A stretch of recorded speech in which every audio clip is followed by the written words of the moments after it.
Collective robotics and swarm robotics often rely on the power of very basic robots or on the cooperation of very complex teams in limited ways, not seizing the capabilities of their individuals.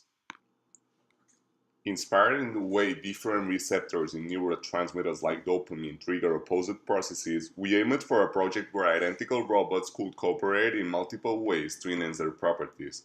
We took a step further in clustering teams to allow the robots attach in various manners, pursuing layouts appropriated for each object characteristics. Besides the robots being able to perform any role, we designed a front and back robot for experimental purposes in order to avoid double printing components.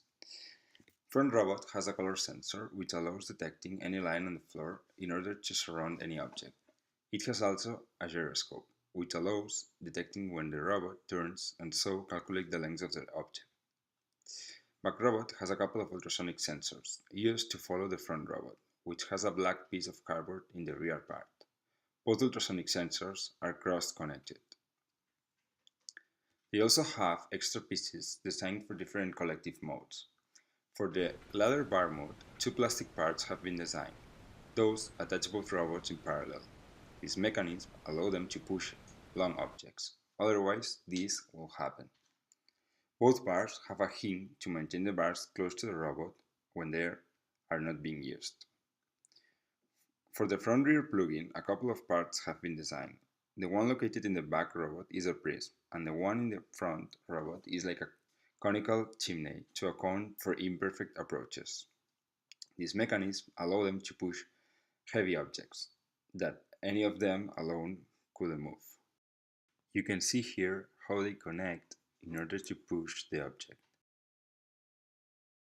The purpose of the robot is to show the objects encountered on the playground to the finish line. For every object, one of the different layouts will be the better choice, but it doesn't know it a priori. For the learning, it uses reinforcement learning, which basically builds up a value system after the success experience using the different strategies when facing different objects. In order to do that, it observes concrete features of the object each time and builds memory addresses with their properties and the success of each collaborative mode. When encountering a new object, it analyzes its features. After that, it retrieves from the memory an approximation of the value for every strategy given those features. It follows the greedy policy, that is, taking the action which maximizes the value, or what is the same, the action that in the past gave better results for similar cases.